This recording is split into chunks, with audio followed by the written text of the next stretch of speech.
Okay, so I'm recording. Yes.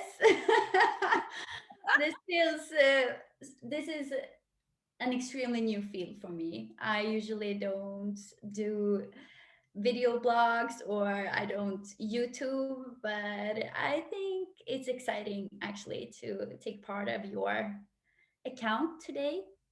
Yeah, I'm so happy to have you here. I think this is a great opportunity for us to just have a normal, open conversation the way we used to do it. Like, this is not going to be anything extra, it's just a conversation between you and me about us and our journeys a little bit, and also a little bit about astrology that we agreed on before. Yeah, So, I think that we don't have a manuscript, we will just go with the flow. wing it. Yes. Uh, so this is my best friend Elma, and I got to know Elma when I was in my teens, and Mm. I think that we got to know each other when we were approximately 13 years old. But then we became good friends a couple of years after that.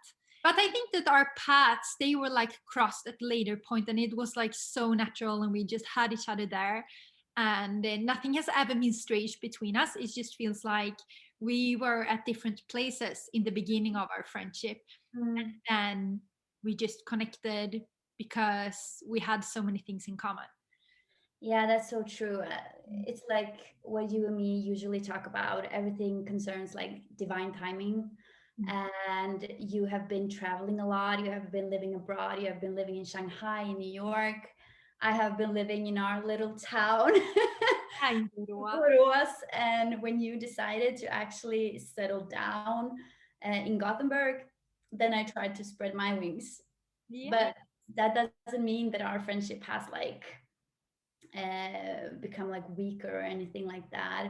On the contrary, I feel that we have an even stronger bond today because we keep in touch frequently. Yeah, exactly. And I just also feel like distance is not a problem for us because I feel like we have connected like on an emotional and mental level. So, and I have been living abroad before, so I know what it is like to stay in touch with someone Mm. you love who lives far away. Like you Yeah. need to, when you, so I used to live in China, for Mm. example, that is the other side of the planet Earth. And I didn't come home to Sweden for 1 year, which means that I didn't really like some friends were visiting, but I didn't really see my friends for a whole year. So that's really when I got to know how to stay in touch with your best friends on distance. And I think this is really good that we have a video call opportunity, and Mm. so we can see each other when we talk as well. Especially now with COVID and everything, it's Mm. a way of communication that I've explored. But so I think that it would be really good if you could just tell a little bit about yourself and where you're at in this time of your life. So I currently live in Stockholm. I'm conducting a master's thesis in communication and have like a previous background. I worked with HR and such. But as all journeys in life, sometimes we wake up and we realize that what we do isn't enough or that we aren't happy. So that is something also that me and Elvira have talked about a lot, like what is our purpose in life? So I actually felt that I wanted to do something else. I wanted to spread my wings and develop like my skills and expertise, both like intellectually, but also spiritually and mentally. So just as Elvira, I've been like on a healing journey for a lot couple of years actually. Um, but I think that that is a constant loop that's never ending. So that's something that we continuously work on if we want. We always have a choice. I think Um, I think that what you are referring to is that you had a spiritual awakening like many years ago, probably because you have been into like spirituality and mental, like taking care of your soul and working with your soul work and such things for. doing the shadow work. Yeah, exactly. But you were like the pioneer of that. You started when you were so young. And I yeah. think that it's been like an inherent capability of mine, just like we all people on earth have that ability to actually work and go through this soul journey. But for me, I think it started with extremely vivid dreams when I was a small child, and I've always like sensed energies and been very like sensitive generally. Um, I've been like a sponge, been able to like feel other people's emotions, also feel like their physical pains. Just a side note, I live with a friend right now, and when she is going to get her period, I always get her pains in my stomach. She doesn't feel them, but I feel them. So that's so strange. And that's something that I think when you are like a highly sensitive person, you need to work on those things like staying grounded and being able to distinguish your energy from other people's energies. But that's a side note because I don't know if I've been a pioneer of the spiritual journey, maybe because we have been talking about it, maybe because I came out of my spiritual closet a long time ago due to the like astrology that I've been so interested in. But I don't know. It's been a process and it's never ending, as I said before. Yeah, because I think that once you kind of go spiritual or like open up yourself to that world or concepts or whatever you call it, I think it's very, very difficult to like go back because there is no going back. Because like Hmm. I just also feel like for me, spirituality is about connecting with yourself and connecting with the world. Um, I don't know, open up your heart, open up your mind, and I don't know, what is spirituality to you? I think spirituality is a part of humanity. Like, we are so much more than the physical appearance, than our names, than our positions, or what we do in life. And I believe that it's about integrating the mind, the body, and the spirit into a balance. And it's about listening to your intuition and being able to distinguish, like, is it the ego that talks to me right now when I make these choices, or is it actually my awareness of how I perceive things and how I feel things that lead to a decision making process? It's about staying grounded and being aware that we are so much more Mm. than what we actually can see. You know, I just got a deja vu that we had exactly this conversation before. And the next thing I'm going to say, I just realized it. Like, I think I seriously dreamt this. This is so crazy. Yeah, what But did you I dream? had this strong intuition that I'm going to say right now, I'm going to say that when you're grounded, you become your true self. Exactly, exactly. Yeah, but it's also true. Like, it's not rocket science. Like, you understand that when you ground yourself, when you turn your attention inwards and listen to yourself, your body, your mind, then you also become your true self because you avoid the external distractions from Yeah, because external distractions. both you and I and a lot of other people, I believe, we have been through the stress of the society. We know how it is to work and work and work until we feel totally like, I don't know, drained.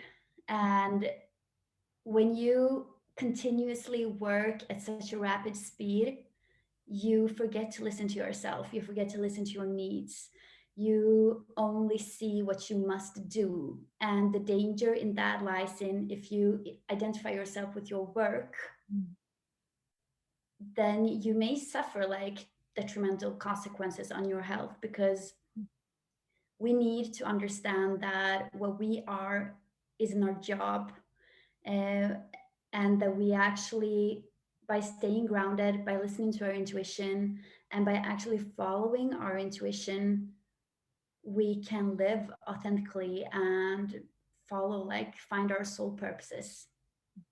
But it's a struggle because both you and I also know that it's hard to find that voice if you have been like suffocating it for so long by working and just living like externally and not going inward. Yeah, exactly. And also never to be forgotten. This requires a lot of work. It's not like you just become grounded. And once you have grounded yourself, you're going to stay grounded forever. Like you need to ground yourself every day. And sometimes even twice or three times a day. Yeah. Some days are more challenging than others due Mm. to external musts or things that we see that we like must do if we have like a big examination of some sort. Mm. Um, but I think that it's so important to have this mindset that you should all like the perfect state of mind is when you're in peace with yourself and you feel that So, in your heart. what are your examples like of grounding techniques? Like for me, I think it's always physical Mm. when it comes to grounding. Like I can't just think that okay, now I need to ground myself, let's do it, and just change the mindset. Like I need to do something physical. For example, if I only have 5-10 minutes, I would do a meditation when I only focus on my breathing, and I will breathe very very deeply, something that you call ujjayi breath in yoga, Mm. which is like harmonious breath or something like that is the translation. So you should just like only focus on that, and that is very physical because you feel the oxygen in your body, and you feel like if you have some pain in your back or Mm. something like that, you really feel that and you notice that, and you I don't know, I think that is extremely grounding for me. Or for example, if I have more time, I would go for a walk, and like I would like to go to like this the sea and see the water, or go to the forest and just like I don't know, it's like a sensation to just see the trees or see the water moving and hear like those noises from the water, for example, from the waves. I think it's super. That's extremely grounding. Like when if It's you listen to healing, the yeah. word grounding, Mm. that is connected to the nature. Mm. So if you get out in the nature, you're like automatically grounded. Yeah, Yeah. it really is like that. Mm. And it's so interesting. Like, if you just take a second to pause and just breathe, Mm. like thoroughly, then you can actually feel the shift in energy, like within and around you.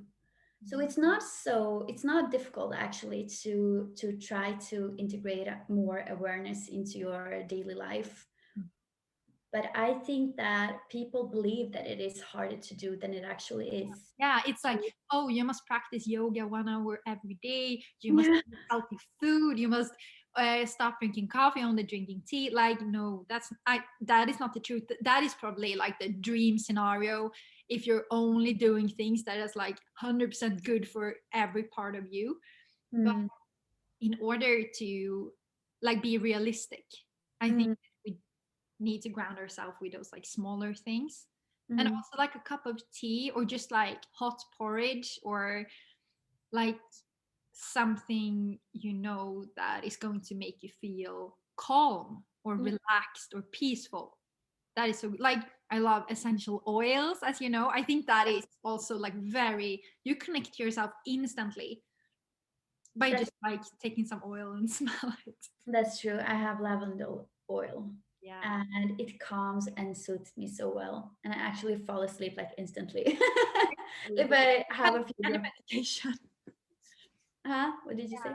It's like better than any medication, and it's just oil. Yeah, that's true. Yeah. I have my peppermint oil Mm. because I have been suffering from migraine and heavy headache the last maybe 3 years now, 3 or 4 years. And something that helped me is like peppermint oil. I take some in my palms and then I just breathe it in, and I breathe for a few minutes, and it's actually like clearing the headache a little bit, not 100%, but a little bit. It's helpful. It's energizing as well, right? Yeah, Yeah. peppermint is very energizing. Mm. Ah, it's amazing. Do you have any other things that you'd like to do to ground yourself? No, actually, what I usually do is that I meditate. I love to meditate in stillness. Usually, I use crystals in my hands as well.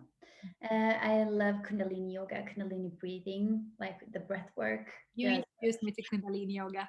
Yeah, I did. I know. It was Yeah, so that was nice. so fun. Yeah. It's like, now we're gonna walk like elephants. And then we did that for like 20 minutes. I don't even know, like a long time. Yeah, well, there your ego goes out the door. Oh yeah, definitely. Yeah, you're just gonna be like the raw version of yourself, like an animal. I don't know. Yeah, I I love remember I that. actually laughed the first time that I attended like a Kundalini yoga session because it was so strange. But I loved it. So I was like, I'll continue to go. And ever since, what has it been since 2017, I think? Yeah. Ever since then, I have practiced like Kundalini yoga. But that doesn't mean that I practice like 1 hour every day. Definitely not. Some days I have like 5 minutes. Some days I have like 30 minutes. Other days I do it twice a day because I have more time to practice. But as long as you do it continuously, it doesn't matter for how long that you actually practice yoga. But regarding like grounding myself, I prefer also to actually run. I do feel that that is one type of meditation for me because I feel so much more calmer afterwards. And I think it has to do like I have a lot of energy and I need to like get rid of it. So running for me works really, really well. And also taking long walks, especially like by the ocean or having water nearby, it means so much to me because I've always loved taking baths, swimming, Yeah. loved water in general. So I think it depends on what you prefer as an individual, actually. Yeah. And I think this topic moves us very smoothly until astrology, to astrology actually, Yeah. because when it comes to being active, we do have preferences. And I think that it depends on, like, if you believe in astrology, we could talk a little bit about that. For example, I understand your point of view with running, but I also know that you need to do that. Like, if you believe in astrology, Elma can explain why. But for me, I have a different scenario, because for me, I could do yoga all day. I could go for slow walks all the time because, like, I used to run sometimes, but it's not enjoyment, not fulfillment completely. Like, I like slow and still movements the most. And because I know that in astrology, you have Aries in Mars Yeah, that you very good. and I have peace gaze in Mars, which means that the way I like to be active is different compared to yours. Yeah, that's so true. Okay, we Yeah, can. because I know that you speak the truth when you say you love to run. It's not like you need to exercise, you need to go for 10K run every day because you're like, because you love it, and I know that. Part of my like daily habits. I just need to move. In Yeah, order to feel inspired, I need to move. But at the same time, I also need to calm down and just sit in stillness. So, but I can take the basics of astrology as you wanted me to do in yes, order to, and I can take the two of us as examples, perhaps. Um, so you are like an Aries sun, and you are a Libra moon. And I am a Taurus sun and a Scorpio moon. And that simultaneously means that both of us have an opposition in our chart, which is sun opposite moon, because Libra and Aries are opposite signs, Taurus and Scorpio are opposite signs. So even if the energy of the planets and the signs they differ extremely between the two of us, there is a big thing that actually makes us feel that we understand each other, and it is actually the energy of the opposition. And an opposition often means that there is a challenge of some sort, but it doesn't have to be anything bad. It is more a push for involvement. So you as a person, you are extremely like passionate, you are extremely like driven. I've always told you that I envy your fiery passion. I have it as well, but I don't have like the final push that you have. Because I'm a more earthy, I'm more watery, due to Taurus and Scorpio. So I am often like grounded, but my Scorpio moon likes to push my buttons. So I want to have like a challenge constantly, and extremely emotional person who likes to keep things private, but at the same time want like emotional connections. While you as a Libra moon, you want this harmonious relationships, you want to take care of people, you want to take care of yourself, both inwards and externally in your external world, among your like partner, friends and such. And as you said, like the planet Mars, due to us talking about like energy and sports and such, the planet Mars often stands for, in my case, I have it in my fifth house, because in like a natal chart, you have like 12 houses, you have 12 signs. And the fifth house stands for sports, romance, fun, and children. So I actually don't have any like planets in Aries except for my Mars that is placed in my fifth house, which also means that I enjoy all those activities in that house, and I can assert myself as an Aries. And maybe that has something to do with why we understand each other at such a great level, because both of us have a Scorpio ascendant as well. So if we take the basics, you always look at the sun, the moon, and the ascendant when you want to like, The rising, some people say. yeah, exactly, like the rising sign or the ascendant is the same thing. And by looking at those three aspects, you can get like a general overview of the person's outer appearance, the person's internal like state of mind, and who you want to be in the world. Yeah. Yeah. Did Yeah. I make myself clear enough, Think or that was is yeah, that's really good. And of course, everybody wants to know more about Mhm. their personal chart and get a reading probably, but by just getting some basic knowledge, I think it's actually readable. Like, even though you're absolutely new to astrology, I think if you know just the basics, you can tell some things about yourself. For example, what is your sun sign? Is it, there are four different elements when it comes to different signs, and it's air, it's water, it's earth, and it is fire. For example, I'm a fire sign and Elma is an earth sign, which says something about you as a person. But how do you check your charts? How can you I do? think that the best way is to go to astro.com, because that is like you get a really comprehensive overview of your chart. You, although you do need to have the exact time of birth and also the birth town, because when you have that, you can, the like computer will calculate all the coordinates, how the stars and planet look like when you were born, and in that way you will also get your little chart with the conjunctions, the oppositions, and where all of your like planets are divided into which houses. So that's pretty interesting. And you also have like textual data, so you don't have to like interpret a natal chart that only has like some, how do you say, um, positions. Yeah, exactly. Like So somebody already did the analysis for you, and you should just read the text and understand a little bit. But then you can also Google, for example, if you have an opposition like Elma and I do, you can Google what does this mean, and you find so many things online, especially if you Google it in English.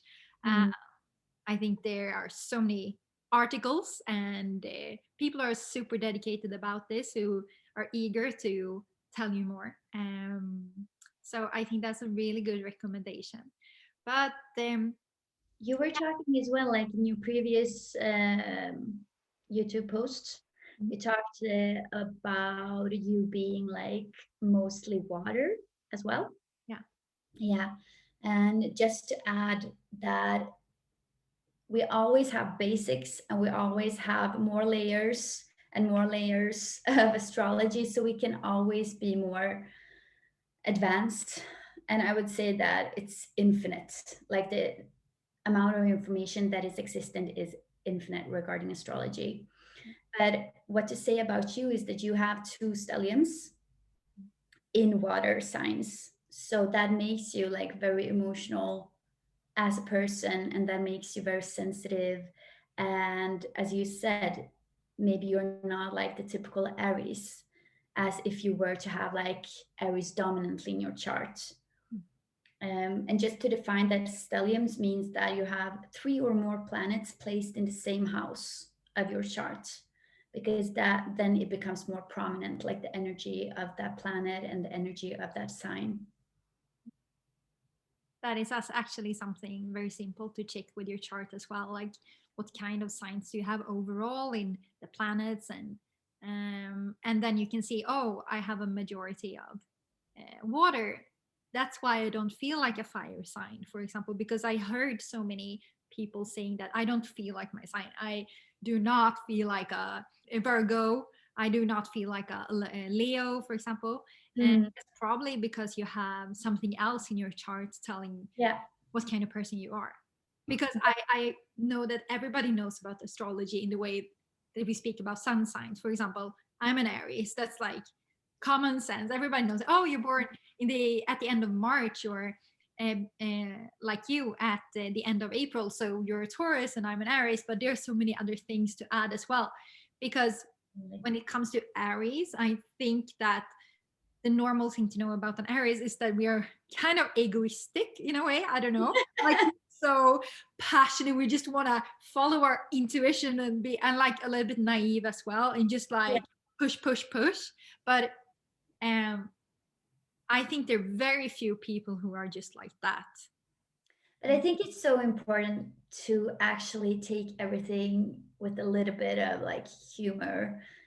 Do not take it so seriously. And people tend to make stereotypes just about anything, as well as with the signs. So, yeah, okay, the Aries is the leader, is the selfish person. That's not true.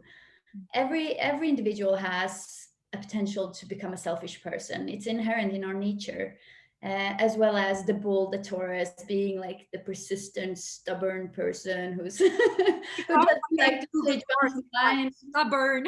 Yeah, I'm like, I don't know if I am that stubborn, but you have so many facets in a natal chart to actually consider before you can say that, okay, I'm a typical Aries or I'm a typical Taurus. I can say that, yeah, I'm divided 50-50 between a Taurus and a Scorpio, because my chart almost only consists of planet in actually either Taurus or Scorpio. So yeah, I could say that maybe I fit the stereotypes pretty well, but still I don't know, because then you also have the layers of conjunctions. Yeah. And if you have a conjunction, you have um, two different planets may be placed in the same house and in the same sign. Then you have a conjunction. So, for instance, I have Jupiter conjunct my ascendant. And if we talk about planets, Jupiter, Sagittarius is ruled by Jupiter, by the way. And Jupiter is the planet of luck, of abundance, or of happiness. So they say that people with Jupiter conjunct their ascendant, they are extremely like larger than life. They are very happy, like a big smiley face. And yeah, maybe that could like smooth over the roughness of some traits of the bull and the Scorpio, the stinger. I don't know. Yeah, that's so interesting that you say that, because I think that is when you really realize that it's, as you said, so many facets, so many Hmm. layers when it comes to astrology, and also that you should be a little bit humoristic when it comes to astrology, and also to life in general. Probably that you should Yeah, definitely. always always be a little bit like distant to, feeling. It's good to have strong emotions, Mm. but if you have the attitude in general that you're not taking life too seriously, I think it serves you in the long run. Yeah, I think it's nice to see it like something fun, something complementary to other types. There are so many like personality tests and such, and we Mm. don't take them too seriously either. Like we always need to look between our fingers a bit, I believe. Like imagine like me and you have a stellium in Scorpio. Mm. I'm also like majority Scorpio, and the stereotypes they say about Scorpios, they are not too good either. Like, Yeah, okay, we believe that information. I know. Yeah. It's very interesting what you can find. So it's And I important to also like, hear people saying so often, like, oh, I'm a Gemini, for example. yeah. Everybody says my sign is so bad. Like so many people say so, that, oh, I heard that my sign is so bad. Yeah, and that's also a reason I believe why people don't want to like relate to astrology, because they only hear bad things about their like star signs. Like a Gemini is not anything bad. It's a witty person. It's a extremely intellectual, intelligent person who who is fun to be around. And I don't see anything bad with that. No. All the signs have good qualities if you believe in astrology, and they also have like, okay, let's work on these traits.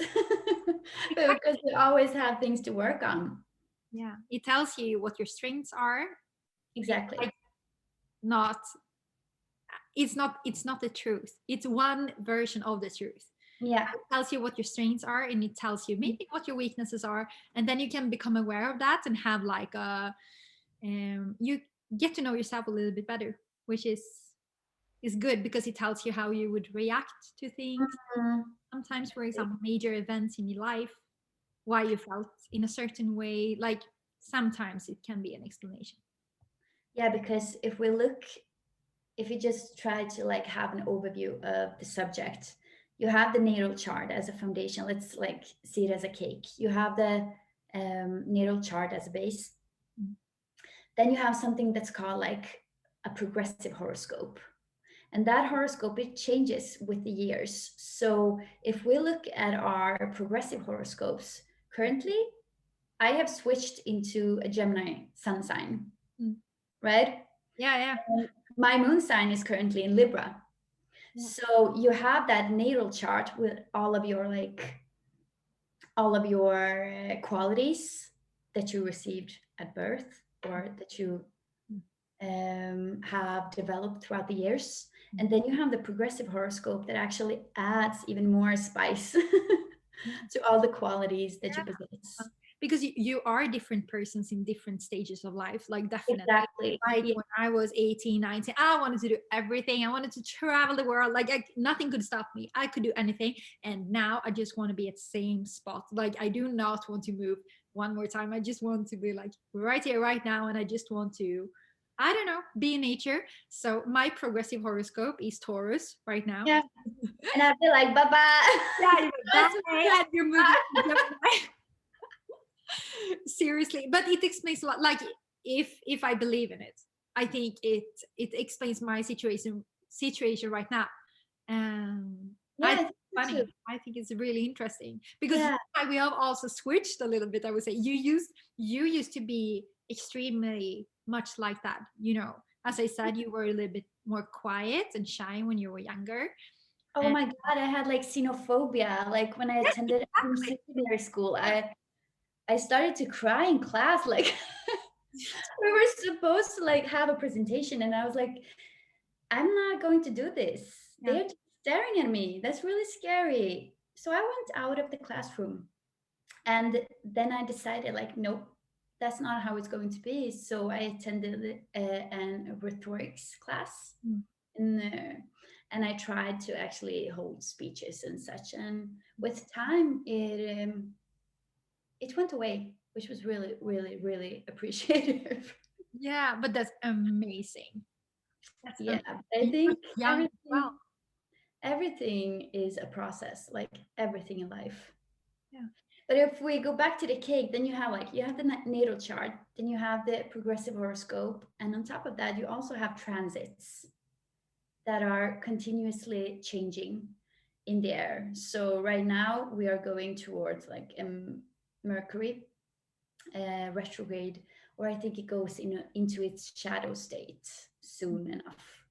In the beginning of January, we had a lot of things going on in the planets, and a lot of astrologers were talking about the big year, the big change, and it's very interesting to see if you manage to keep up with everything going on. Mm. Um, Like, so I have gone from a place where uh, astrology, spirituality, whatsoever was not interesting. Like, I always had it in me, but I think I was very dependent on the external opinions. And I heard some people around me talking about it in a very, very negative manner. So I closed off when I was like in my teenage years, because that to me was just like, oh, that's not real. mm, But then some events happened to me in my life that really, so I had like an awakening, an emotional spiritual awakening. And now I'm just like very interested in all kinds of things, because it all became so real to me when I became my true self, like after going through a lot of challenges in my life. mm, So I made the opposite. Like, I was super, I would say I was the typical Aries when I was a teenager. I was everywhere. I loved to talk. I was like always the person standing on stage holding events, and I was um I the remember. leader of the photography association, and I love those kind of things. And then when I turned like 23, 24, it changes. It was like turned upside down, and Mm, I became yeah, I said it in my first video. I had like social anxiety, and I was so shy, and I could not speak in front of an audience. Like, I could not. I was shaking so much. But now I'm trying, I'm like finding in between now. mm. I'm both versions of myself. So I was like, Yeah, you're finding your balance because we all go through things in life, and one thing go leads to another, and it's extremely tough, like suffering from social anxiety or having troubles to approach people. But that is something that happened then, but that doesn't define you as a person yeah. or who you are. And And that's I important think to remember. when you're healing, when you're on a healing journey, you accept yourself, and then Mm, learn that all of those things that happened, that I was this kind of person in my teenage years, and then I became this kind of person when I was in my 20s. It doesn't define me. It was no, like periods or times of my life that led to the person I am today. I'm just so thankful. I'm so grateful for everything that happened to me. And even though some things might have been bad that I've done, like hurting people, for example, like I totally regret that. But I'm also open to forgive myself and to apologize to those people that I hurt back mm, in the days, for example, if there is someone to apologize to. So I think it's like a huge part of your life is to accept who you are and just love yourself. exactly. Yeah. But the question is like, what is accepting who you are? Is Yeah. who are we? Is it a perception that we have received throughout time? Mm. Is it something inherent that we received in our childhood? Yes. Was it our parents who defined who we were and that we defined ourselves according to their rules and how they conceptualized everything around us? It's very interesting to look into what is the definition of I, of me. Yeah, yeah. That is And you I, start to grow a lot when you think about that in yeah, that way. When you think about heritage and you think about what does my DNA say to me, and what does like the persons that I met say to me, like mm, probably you were shaped from the persons that you met in your life mm, a lot, I think so too.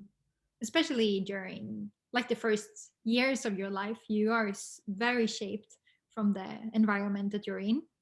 Mm, And I think But I think that the person you are is the person when you are when you're alone, when you close your eyes Mm, and you recognize your dreams and you recognize what makes you like shine and what makes you happy. That is who you are.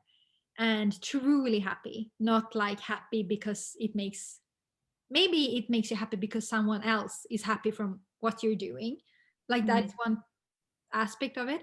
But I think who you, and this is what is so important, when you ground yourself and you connect with yourself, you are realizing who you truly are, mm. because you know you can separate what's true and what's not true for you, and what that comes from. It doesn't, like when you realize that this is true for me, what it comes from, it doesn't matter so much, but it's interesting to reflect on. Yeah. Because right now I'm going through a period when I feel like I just want to be creative and I just want to write and I just want to listen to music and dance all the time. And that is the person that I used to be a lot. And then I had many years when I was not that person, but now I'm realizing that was the real me Mm. that I neglected when I was like 17. And That is a sign for you that you have heard yourself, yeah, that you have actually finally found the voice within that speaks to you regarding your authenticity and what is important to you. And we both have read the book Light is the New Black by Rebecca Campbell, like the best spiritual teacher in yeah, these times, I believe, at least. And I think that he also says, like, do what lights you up, because by doing that, you light the world up, and people will be so affected by that in a positive way as well. it's, And don't you agree that you can actually feel when a person shines? It's so it's so extremely like present, the energy, the positive energy, when yeah. you see someone who does what he or she loves to Yeah, it do. doesn't matter what it is. It Yeah, seriously doesn't matter if it's like coding a computer software, or if it's yeah, cooking, or if it's painting, or if it's, it can be so many strange things. It can be like taking care of their pet or whatever, but it's the most beautiful thing that exists in the whole universe. And I think that you can, Rebecca Campbell in her book Light is the New Black, she's also saying it's exactly the same energy as you recognize as with a child.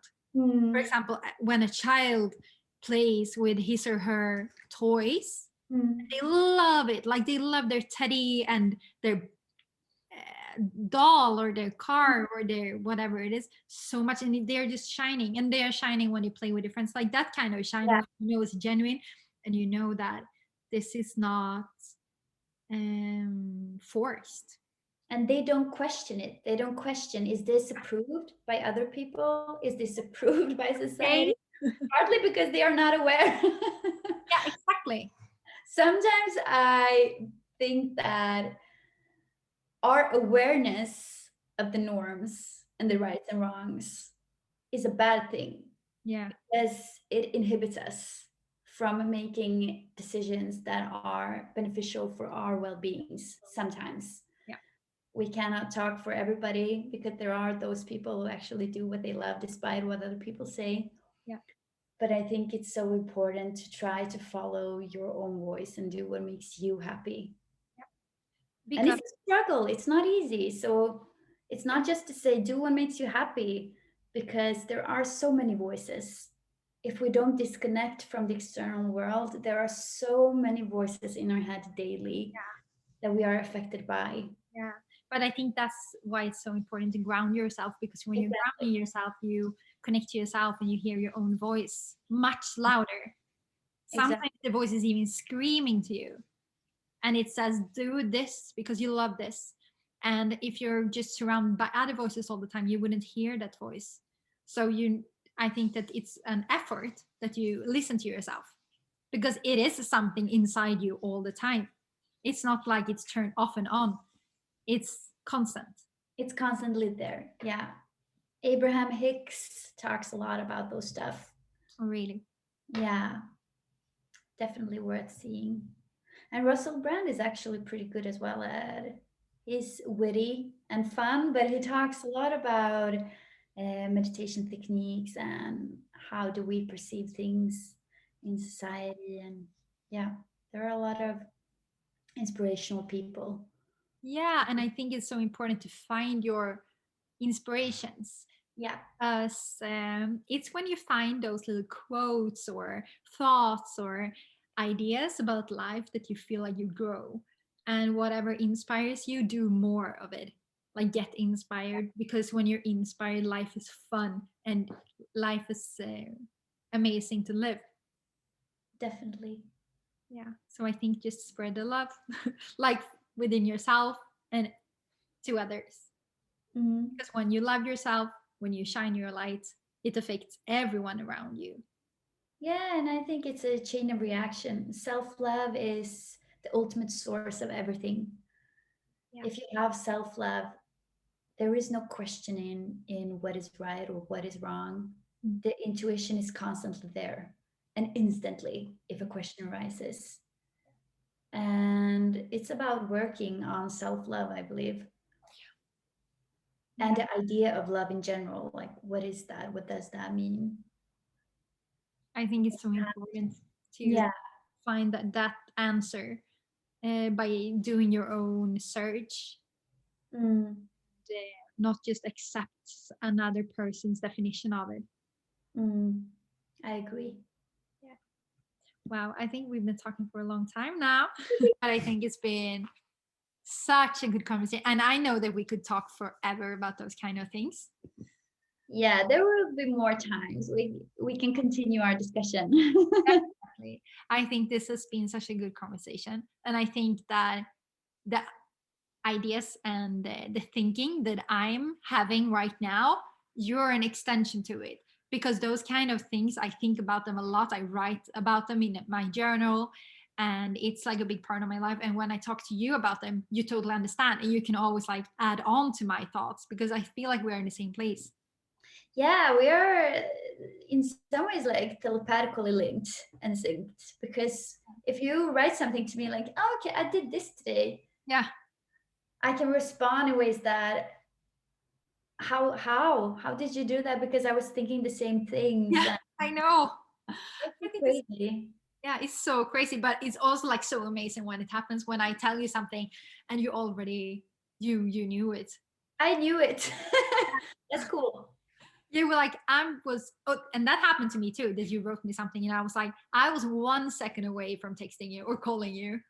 Yeah, It's it's like so strange how the universe works.